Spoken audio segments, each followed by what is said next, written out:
인사하겠습니다. 사랑합니다. 축복합니다. 우리 가정에서 온라인 예배 드리고 있는 우리 식구들에게도 사랑합니다. 또 축복을 전합니다. 오늘도 말씀이 들려지게 해주셔서 우리로 믿음으로 행하고 또 믿음으로 우리의 언어를 다스릴 수 있게 하시기를 기원드립니다. 어떤 사람의 믿음이 진짜인지 가짜인지 구별하는 것은 쉽지 않습니다. 우리 수동부의 아이들 중에 몇 명이 태권도 도장에서 태권도를 배웁니다. 굉장히 신나하고 열심히 하는데 태권도는 실력이 어디쯤인지 승단 시험을 치잖아요. 그래서 시험을 치고 뭐 노란 띠가 되고 파란 띠가 되고 이렇게 단증을 또 부여하면서 그 실력을 테스트하는데 믿음과 인격은 그렇게 할 수가 없습니다. 정말 중요한데도 불구하고 믿음을 측정한다는 것은 쉽지가 않습니다. 그런데 오늘 본문에서는 사람의 믿음을 볼 수 있는, 측정할 수 있는 확실한 방법에 대해서 말씀하고 있습니다. 무엇인가요? 그것은 그 사람이 사용하는 말을 보라는 것입니다. 말에 있다고 하는 것입니다. 본문 2절에 우리가 다 실수가 많으니 만일 말에 실수가 없는 자라면 곧 온전한 사람이라. 말에 실수가 없으면 온전한 사람이라고 합니다. 말 실수가 없는 사람이 온 몸을 관장할 수가 있다는 말입니다. 왜 말입니까? 말은 믿음이 밖으로 표출되는, 내 안에 있는 믿음이 밖으로 보여지는 가장 중요한 수단이기 때문입니다. 그 사람이 하는 말을 보면 그 사람의 인격과 신앙을, 즉 그 사람의 믿음을 측정할 수가 있습니다. 참된 믿음은 혀를 다스립니다. 야고보 사도는 말에 대해서 교훈하면서 1절에서 정말 깜짝 놀랄 내용을 제시하며 시작합니다. 내 형제들아 너희는 선생된 우리가 더 큰 심판을 받을 줄 알고 선생이 많이 되지 말아라. 이 말씀을 보면 꼭 이런 생각이 들지도 모르겠습니다. 선생 되지 말라고 했는데 그래서 내가 교사 안 하려고 했는데 내가 셀리도 안 한다니까요. 그러면서 내가 교사 임명받았는데 어쩌지? 여러분, 이 말씀은 교사가 되지 말라는 걸까요? 아닙니다. 그렇지 않습니다. 야고보가 이렇게 말한 진위가 무엇일까요? 여러분, 야고보 사도는 가르치는 것 자체를 비난하고 있는 것이 아닙니다. 교회 안에는 성실하고 적극적이고 재능 있고 확신에 찬 헌신된 교사가 많이 필요합니다. 임명을 받으면 나 안 할래 했는데 못한다 했잖아요. 딴 사람 시키면 안 돼요. 그런 게 아니라 그런 거 저런 거 다 감안해서 기도하고 임명했을 거 아닙니까? 그죠? 목사님 부족하지만 내가 열심히 잘 해보겠습니다. 제가 잘 감당할 수 있도록 기도해 주십시오. 제가 어떤 것을 보충하면 될까요? 어떤 책이 나에게 도움이 될까요? 어떻게 아이들에게 다가갈 수 있을까요? 이렇게 하는 교사가 필요합니다. 야고보가 말하는 것은 가르치는 것이 얼마나 중요한 일인지를, 그에 대한 책임이 어떤 것인가를 모르고 그냥 무모하게 뛰어드는 것을 경고하는 것입니다. 또 말에 실수가 많다. 그러니 너희는 입 다물어라. 침묵해라. 그 말이 아닙니다. 혀를 올바르게 잘 사용할 것을 권면하고 있는 것입니다. 믿음이 왜 혀를 다스립니까? 참된 믿음은 왜 혀를 조심해서 사용해야 합니까? 하나님께서 그 이유를 우리에게 가르쳐 주십니다. 첫째로, 혀는 작지만 강력한 힘이 있기 때문입니다. 여러분, 이 말씀을 가슴에 잘 새기시기를 바랍니다. 우리 입 안에 있는 이 작은 혀가 굉장한 위력이 있고 능력이 있습니다. 혀를 조심해야 하고 다스려야 되는 이유입니다. 본문에서는 혀의 능력에 대해서, 말의 힘에 대해서 세 가지를 예로 들었습니다. 두 가지는 긍정적인 것이고 한 가지는 부정적인 것입니다. 첫 번째가 말에 재갈을 물린다. 우리 타고 다니는 말, 그 말에 재갈을 물려요. 이런 말의 힘이 굉장하다고 해요. 말의 뒷발길질에 하면 채면 그냥 잘못된다고 그러죠. 말은 사람이 할 수 없는 일들을 합니다. 장정몇이 달려들어도 못할 일을 말 한마리가 해냅니다. 이렇게 힘센 말을 사람이 어떻게 조종합니까? 말보다 많이 약한 사람이 어떻게 말을 이렇게 조종할 수가 있겠습니까? 그 비결이 무엇입니까? 재갈을 물려라. 입에 재갈을 물려라. 말의 입에 재갈을 물려서 자유자재로 조종할 수가 있는 것입니다. 우리나라가 반려동물 천만 시대라고 합니다. 반려동물을 소재로 한 프로그램이 많아졌습니다. 물론 반려동물에 관계한 여러 가지 산업들도 많이 발전을 하고 있죠.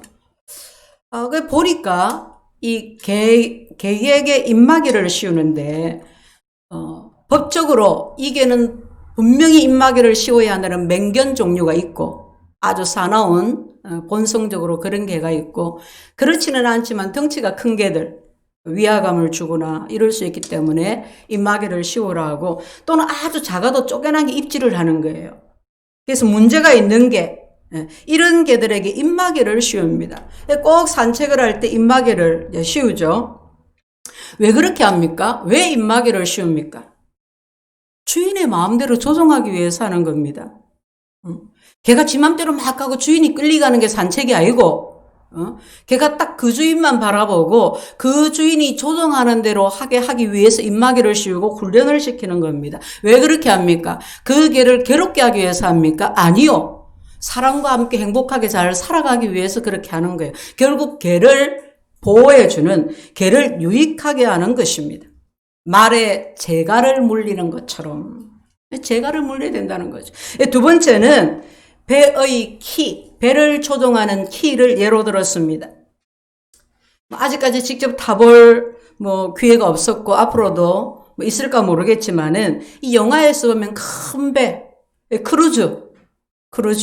이번 코로나 때문에 크루즈를 한번 좀 뉴스를 통해서 많이 보긴 했지만은 아주 호화유람선 그런 크루즈 그 큰 배 안에는 수영장도 있고 연회장도 있고 막 별의별 게 다 있어요. 별별 것이 다 갖추진 큰 호텔이, 7성급 호텔이 그 수십 배 수백 배의 사이즈로, 크기로 바다 위에 떠 있는 것과 같아요. 그런 크루즈가. 근데 그 작은 배도 아니고 그렇게 큰 배를 어떻게 조종합니까? 배의 방향을 어떻게 마음대로 바꿀 수 있습니까? 그것은 배 크기의 수천분의 1도 되지 않는 작은 키, 그 작은 키로 배의 방향을 마음대로 바꿉니다. 우리 삶에서 쉽게 알 수 있는 두 가지를 예로 들면서 5절에서 결론을 내립니다. 혀도 작은 지체로 돼 큰 것을 자랑하도다. 보라, 얼마나 작은 불이 얼마나 많은 나무를 태우는가. 혀가 작지만 우리의 몸을, 나아가서 우리 삶 전체를 관장한다는 것입니다. 이런 우리가 우리의 삶을 관장한다는 것이 얼마나 어렵습니까? 내 생각, 작은 생각 하나도 내 마음대로 잘 조절이 안 됩니다. 그죠? 어디로 튈지, 어느 방향으로 갈지 알 수가 없습니다. 그런데 하나님은 우리 몸의 한 부분인 혀, 즉 우리가 사용하는 혀를 잘 관장하면 우리 삶 전체를 관장할 수 있다고 하십니다. 이것이 바로 혀의 능력입니다. 이 두 가지는 혀의 긍정적인 예가 됩니다. 세 번째는 부정적인 예입니다. 불을 언급했습니다. 여러분, 요즘 보면 이제 겨울철이 되니까 좀 더 많아질 것도 같아요. 화재 사고가 너무 많습니다. 방화로, 실화로, 가정에서, 직장에서, 대형 산불로, 얼마 전에는 아파트에 그 형제 둘이 있는데 불이 나서 한 아이가 사망을 하고 한 아이가 아직 정말 힘든 그런 치료 과정에 있는 그런 안타까운 일들을 우리가 많이 보게 됩니다. 작년에 있었던 강원도 산불 피해가 아직도 복구되지 못하고 있습니다. 미국의 캘리포니아 지역은 자주 산불이 발생합니다. 근데 제가 그 기사를 보니까요. 그 사람의 힘으로 완전 진화되지 않는데요. 진화할 수 없대요. 그 작은 불씨까지 완전히 그 불씨가 꺼지려면 비가 내려야 된대요. 엄청난 큰 비가 내려서 그 안에 숨있는 잔불씨까지 다 꺼지는 거지. 그러니까 이 불이 막 수개월씩 계속 가는 거야.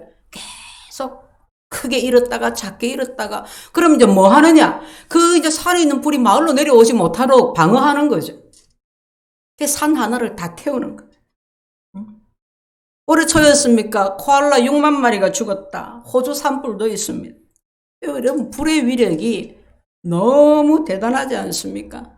우리가 TV 화면으로 보는데 그 불의 위력이 얼마나 대단한지, 그 위세가 얼마나 혁혁한지 온 세상을 다 태울 것 같습니다. 바람이 불어서 그 불길을 걷잡을 수가 없어요. 동네를 다 태우고 그 불이 강을 건너고 또 온 산을 다 태웁니다. 그런데 여러분, 온 산을 다 태우고 온 동네를 다 태우고 수많은 사상자를 내고 그렇게 큰 피해를 낸 불의 그 원인을 보면 대부분은 작은 불이었습니다. 누군가 무심코 버린 담배꽁초거나 완전히 끄지 않는 장작불, 연탄재 이런 것에서부터 시작이 되었더라 이 말. 이처럼 혀는 작지만 그 혀에서 시작된 말이 사람의 말에 평생 지울 수 없는 상처를 남기고 그 혀에서 시작된 작은 소문이 사람들의 관계를 파괴하고 공동체를 위기로 몰아넣습니다. 수십 년 전에 부모에게서 들었던 한마디가, 학교에서 선생님에게 들었던 한마디가, 배우자에게 들었던 한마디, 직장에서 상사에게 들었던 한마디, 교회에서 목사님에게 들었던 한마디, 그 한마디가 마음에 깊은 상처를 남기는 것입니다. 한 시골 교회에서 규모는 작지만 아주 평온하게, 그러나 정말 아름답게 잘 성장해가고 있는 교회에 한 여집사가 주동이 되어서 A라고 하겠습니다. A가 주동이 되어서 다른 여집사 B를 비방하기 시작했습니다. A는 모든 면에서 B가 자신보다 낫다는 생각이 들었어요.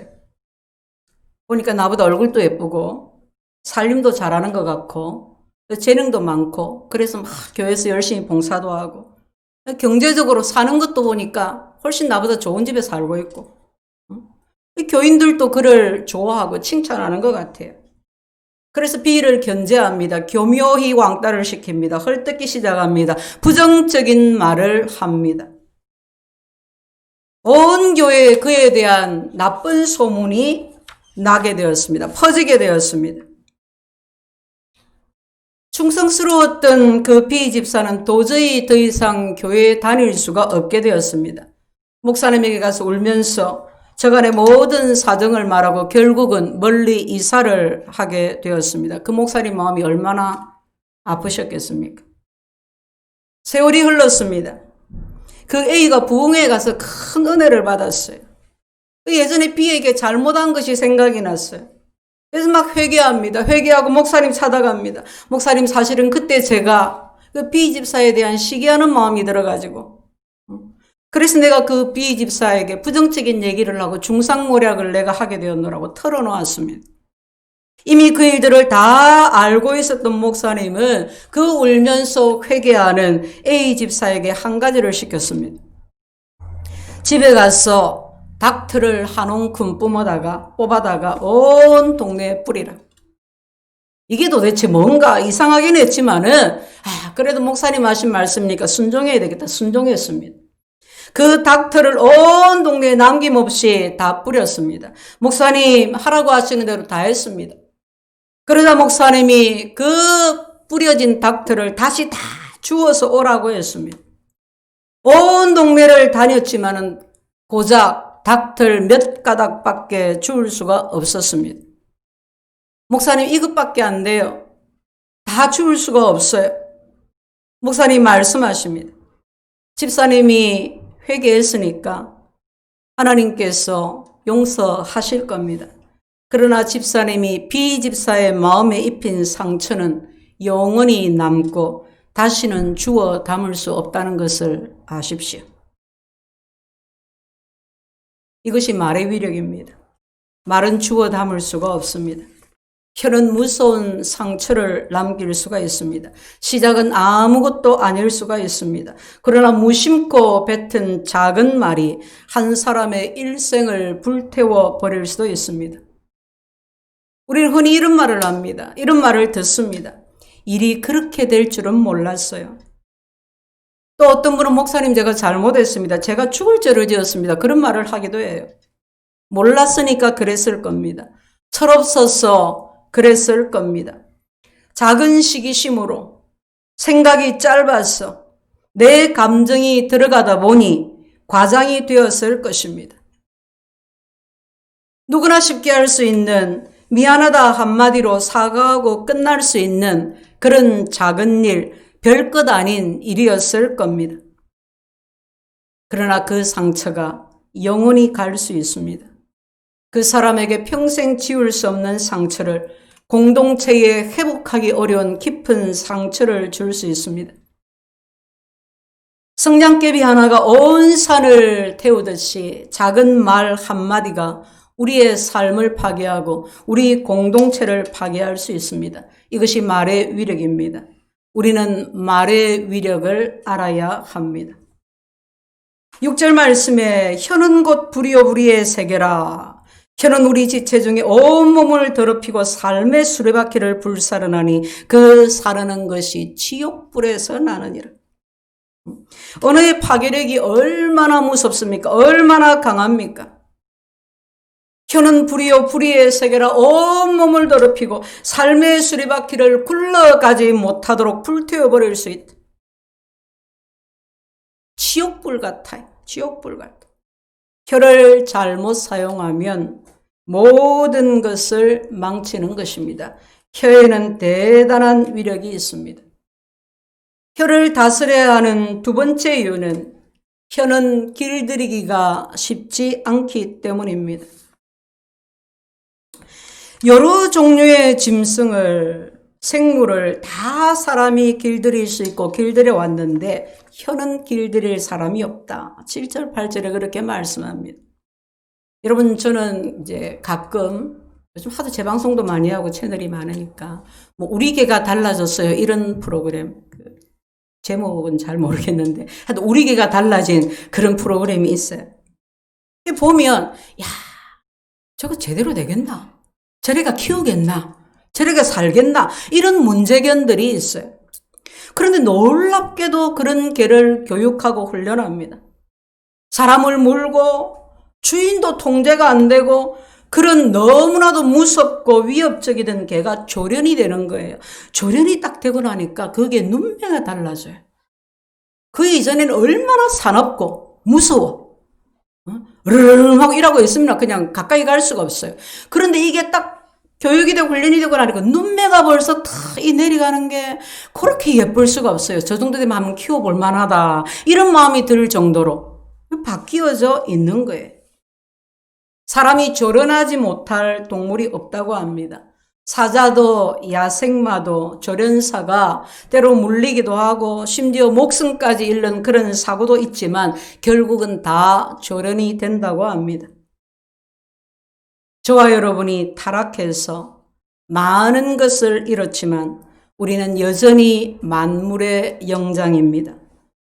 우리는 하나님의 형상으로 지어졌습니다. 그래서 우리는 어떤 동물도 조련할 수가 있습니다.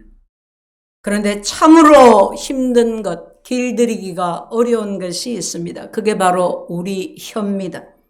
새치 혀 하나를 길들이지를 못해서 안 할 말 불쑥 내뱉어 놓고 그러고 나서 또 뒤늦게 후회도 하고 그 당사자와 또 다른 사람들에게 화를 불러일으키는 우리 아닙니까? 우리 중에 말에 실수가 없는 사람이 누가 있겠습니까? 우리가 다 말에 실수가 많은 자들입니다. 하나님의 긍휼을 구합니다. 자, 그러면 혀를 길들인다는 것은 무엇일까요? 여러분, 그 안에는 무의식 중에 하는 말, 부지불식간에 또 습관적으로 하는 말, 그 모든 말을 다스린다는 뜻입니다. 말은 다스려야 합니다. 말은 다스림을 받아야 합니다. 말이 다스려지려면 먼저 우리는 우리 마음을 다스려야 합니다. 혀를 관장한다는 것은 결국 마음이기 때문입니다. 마태복음 15장을 보면 15장 11절에 입으로 들어가는 것이 사람을 더럽게 하는 것이 아니라 입에서 나오는 그것이 사람을 더럽게 하는 것이니라. 입에서 들어가는 것이 더럽게 하는 게 아니라 입에서 나오는 것이 사람을 더럽게 한다. 문제의 뿌리는 바로 마음입니다. 마음에 있습니다. 그러므로 혀를 다스린다는 것, 혀를 길들인다는 것은 문제의 근원이 되는 마음을 먼저 다스려야 한다는 말입니다. 혀를 길들일 수 있는 방법이 많이 있겠지만 세 가지를 말씀을 드리겠습니다. 우리가 늘 이것을 명심할 수 있으면 좋겠습니다. 첫째는 지금 내가 말하고자 하는 것이 사실인지를 먼저 확인해야 합니다. 이것은 아주 중요한 습관입니다. 특히 다른 사람에 대한 안 좋은 소문이나 어떤 결정과 판단에 영향을 줄 만한 중요한 말을 내가 전할 때는 반드시 사실 여부를 확인해야 합니다. 그럼 지금 우리 사회를 한번 보십시오. 근거 없는 소문이 가짜 뉴스가 판을 칩니다. 그리고 우리는 늘 근거 없는 소문에 대한 큰 대가를 치릅니다. 과거에도 그랬고 지금도 그렇습니다. 이 경제적으로 수치로 환산을 하면 수조 원의 손실을 입는 것이 될 것입니다. 소위 하더라, 부산말로 카더라, 그게 문제입니다. 사실 여부를 확인하지 않습니다. 하더라 하면서 전합니다. 그러다가 나중에 아닌 게 발견되면 어떻게 합니까? 아니면 말고. 또 심지어는 아닌 것이 밝혀져도 그래도 뭔가 있겠지. 뭔가 있으니까 그랬겠지. 자기 말에 대해서 책임을 안 져요. 사과하지 않습니다. 그러면서 계속해서 소문을 퍼뜨리고 확대 재생산합니다. 책임지지 않는 말, 책임질 수 없는 말로 사회가 요동을 칩니다. 공동체가 심각한 상처를 입습니다. 잘못된 말을 전하는 습관 때문에 나쁜 의도를 가지고 소문을 퍼뜨리는 사람들에게 휘둘린 까닭입니다. 우리가 말을 잘못 사용하고 있다는 말입니다. 그러므로 이제 우리는 말을 할 때 정말 중요한 이야기를 다른 사람에게 할 때 내가 그 이야기를 나쁜 이야기를 들었을 때 그것을 전하려면 반드시 사실 여부부터 확인을 해야 합니다. 우리 사회가 성숙해지려면 나쁜 소문이 거짓된 뉴스가 우리 사회를 흔들지 못하게 해야 합니다. 그 일은 누구보다 우리 그리스도인들이 만들어 갈 수 있습니다. 우리가 그렇게 해야 합니다.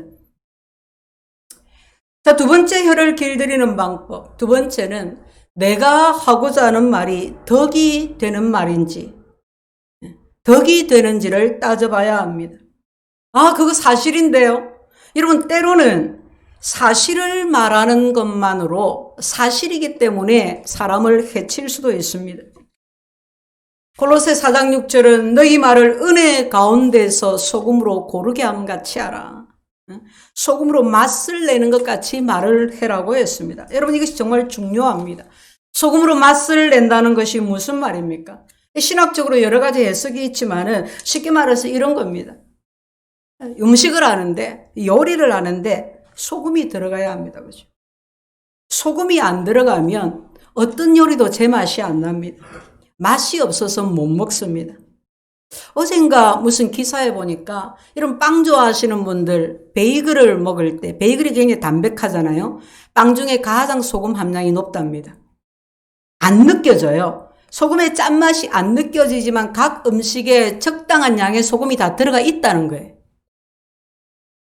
또 소금이 너무 많이 들어가도 짜서 맛의 균형이 깨어져서 먹지를 못하지요.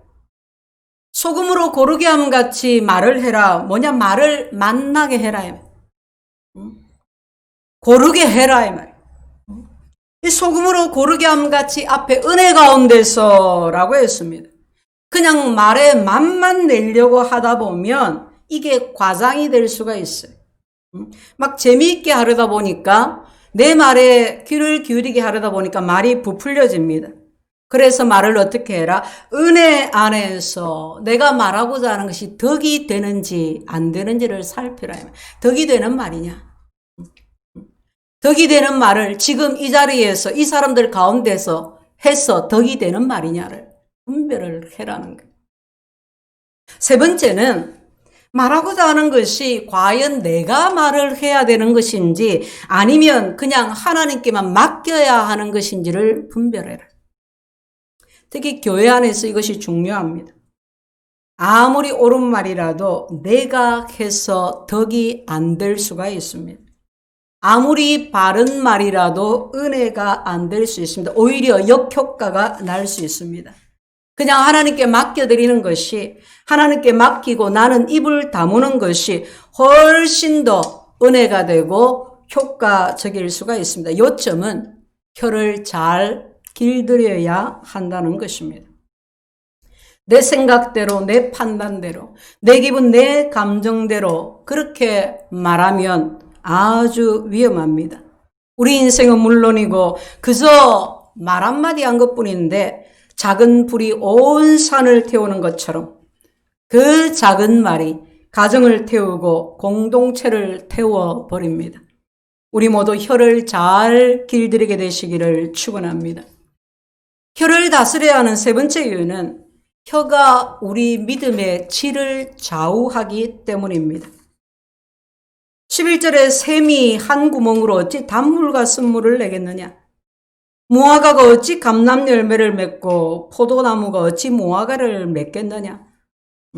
짠물이 단물을 내지 못하느니라. 예수님은 마태복음 7장에서 좋은 나무가 나쁜 열매를 맺을 수 없다고 했습니다. 나쁜 열매가 또한 좋은 열매를 맺을 수가 없다고 했습니다. 그 열매로 그 나무가 어떠한지를 안다고 했습니다.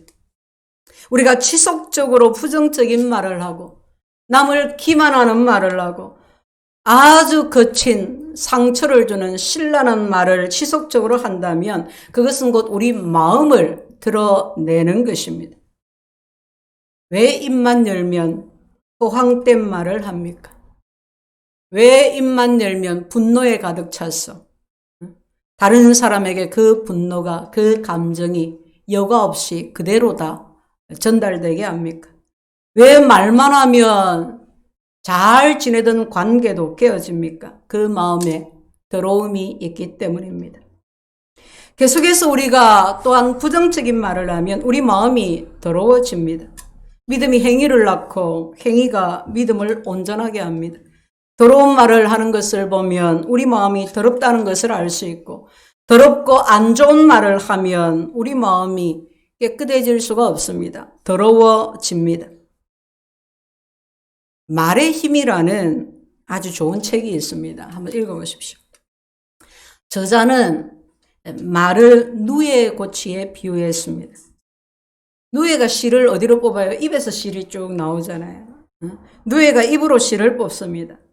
근데 나중에 보면 그 입에서 뽑아낸 그 누에고치 실 안에 누에가 갇혀버립니다. 자기 말에 자기가 갇혀요. 이것이 말의 능력입니다. 우리가 한 말이 우리의 인격이고 삶이 됩니다. 말하는 대로 된다는 것이 얼마나 축복인 것과 동시에 얼마나 두렵습니까? 자녀에게 퍼부은 대로 됩니다. 축복하면 복을 받는 자가 되고 저주하면 저주받는 자가 됩니다. 우리의 예배가 진실되고 우리의 기도가 참되다면 우리 말은 그 예배와 기도에 일치해야 합니다. 샘은 한 가지 물을 내고 나무는 한 가지 열매를 맺습니다. 하나님이 자연 세계에 심어 놓으신 법칙입니다. 하물며 만물의 영장인 우리가 어떻게 다른 말을 한단 말입니까? 우리는 구원받아 하나님을 예배합니다. 경건을 훈련합니다. 거룩한 기도를 합니다. 그러면서 남을 해하고 모함하고 저주하는 말을 어떻게 한단 말입니까? 샘이 한 구멍으로 단물과 순물을 내겠습니까? 그럴 수 없느니라. 우리가 그리스도인이면 우리 신앙과 말이 일치하는 삶을 살아야 합니다. 한 과학자가, 전 이제 과학자가 아니니까 용어나 이런 것들을 들은 대로 제대로 잘 전달하기는 어렵습니다. 그 내용을 잘 들으시면 충분히 이해하실 수 있을 겁니다. 한 과학자가 한 사람이 평생 뱉은 말을 들을 수 있다고 했습니다. 어떻게 들을 수 있느냐? 지구상의 수십 수백억 인구 가운데에 똑같은 음파가 하나도 없대요. 그 소리의 파장이 안 똑같아요. 다 다르대요. 사람마다 목소리가 다르고 그 소리의 파장이 다 다르다는 거예요. 그리고 우리가 말을 하면 이 말이 바로 그냥 사라지는 것이 아니라 우주에 남아있대요. 그래서 기계를 딱 발명을 해서 사람의 목소리의 파장을 맞출 수 있는, 조정할 수 있는 기계를 발명을 해서 내 목소리의 파장을 딱 맞추면 내 목소리 파장은 내밖에 없으니까 내가 태어나서 죽을 때까지 온 우주에 있는 내 말을 다 주워 담을 수 있다는 거예요. 과학적으로 가능한 추론입니다. 여러분 정말 무섭지 않습니까? 과학도 하는데 설마 하나님이 이런 일을 못하실까요? 사랑하는 성도 여러분, 참된 믿음은 혀를 다스립니다. 믿음으로 자기 혀를 길들이는, 자기 말을 다스릴 수 있는 우리가 되기를 바랍니다. 교회에서 하는 말과 집에서 하는 말이 같고, 기도하고 찬송할 때 하는 말과 직장에서 하는 말이 같게 하는 것입니다. 혀를 다스리는 사람이 참된 믿음을 소유한 사람이고 하나님 앞에 비로소 그 믿음을 인정받는 사람입니다. 우리 모두 혀를 다스리는 이런 복된 믿음의 사람이 되시기를 주의 이름으로 축원드립니다. 아멘.